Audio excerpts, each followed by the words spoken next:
त्योहार के इस सीजन में आई है बड़ी खुशखबरी। Peptic group proudly tie up arrangements with Indian bank. Peptic town Naugaon road Chhatarpur के न्यू एक्सटेंशन में खरीदिए अपने सपनों का घर इंडियन बैंक की मदद से। लोएस्ट इंटरेस्ट रेट और प्रोसेसिंग फीस पर पाइए हाउसिंग लोन। आज ही इन नंबरों पर कॉल करें। शहर के गांधी आश्रम में साहित्यकार शोभा शर्मा की काव्य संग्रह प्रणय धारा का लोकार्पण विदुषी वामा मंच के बैनर तले किया गया। प्रणय धारा पुस्तक में 64 कविताएं शामिल हैं, जिसमें स्त्री हृदय की भावनाओं के उद्गार लिखे गए हैं। इस दौरान नगर के तमाम साहित्यकार मौजूद थे। कार्यक्रम की अध्यक्षता डॉक्टर प्रोफेसर गायत्री वाजपेयी ने की। मुख्य अतिथि के तौर पर डॉक्टर बहादुर सिंह परमार ने सूत्रात्मक रूप में शुभकामनाएं देते हुए कहा कि सारी सृष्टि के केंद्र में प्रेम ही प्रेम है। आदि कवि वाल्मीकि से प्रसाद के आंसू तक, भूत से वर्तमान तक प्रेम ही केंद्र बिंदु है, चाहे वो भाई बहन का हो या पिता पुत्री का या फिर प्रेमी का प्रेम। शोभा जी की कविताओं में सभी रूपों का वर्णन है। वरिष्ठ साहित्यकार डॉक्टर राघवेंद्र उदयनिया सनेही ने कहा कि बिना कल्पना की कविता पूर्ण नहीं होती। प्रणय धारा में अत्यंत भावपूर्ण कविताएं हैं। प्रोफेसर गायत्री वाजपेयी ने समीक्षा करते हुए कहा कि जब प्रेम इंद्रियों से ऊपर उठ जाए तब लौकिक से ये अलौकिक तक अतीन्द्रिय प्रेम बनकर पराकाष्ठा का रूप ले लेता है। अहम का अस्तित्व मिटकर हम हो जाए, यथा समय नदी गहराई बाधा, मन पक्षी का मिलन करा दे।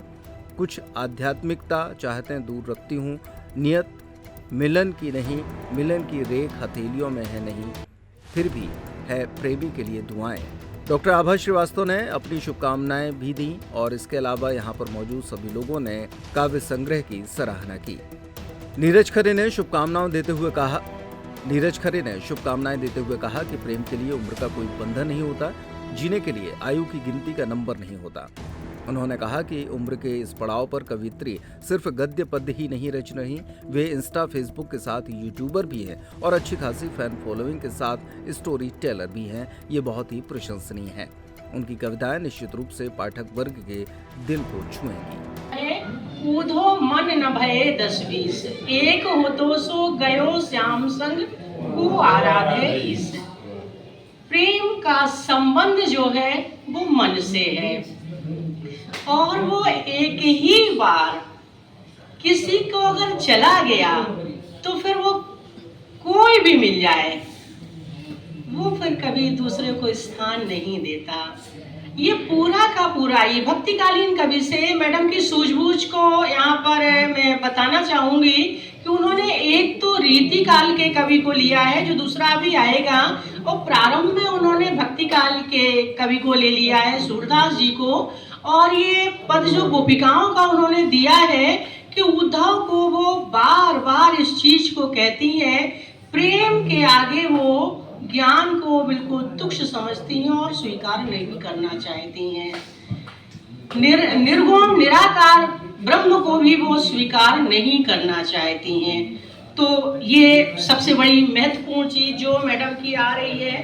दूसरा यहाँ पर जो रीतिकाल के स्वच्छंद काव्य परंपरा के सिरमौर कवि हैं घनानंद, उनके पद का भावार्थ यहाँ पर लेने का प्रयास किया गया है।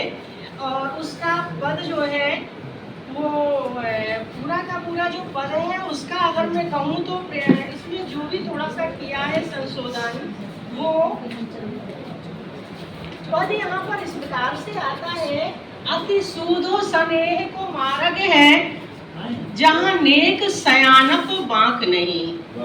अति सूदो स्नेह को मार्ग है जहाँ नेक सयानप बांक नहीं, तहाँ सांचे चले तजी आपन पो मतलब वहाँ अहंकार के लिए कोई स्थान नहीं है, दो नहीं समा सकते हैं। यहाँ पर प्रेम ऐसा है जहाँ दो नहीं समा सकते, चाहे वो इंद्रियगत प्रेम हो और चाहे वो अतीन्द्रिय प्रेम हो, यानी वो चाहे लौकिक प्रेम हो और चाहे वो अलौकिक प्रेम हो, दो नहीं। जब मैं था तब हरि नहीं, अब हरि है मैं नहीं, है ना। प्रेम लौकिक से अलौकिक स्तर पर जाता है। और जो प्रयास मैडम का इस कविता संग्रह में मैंने उसको देखा भी है।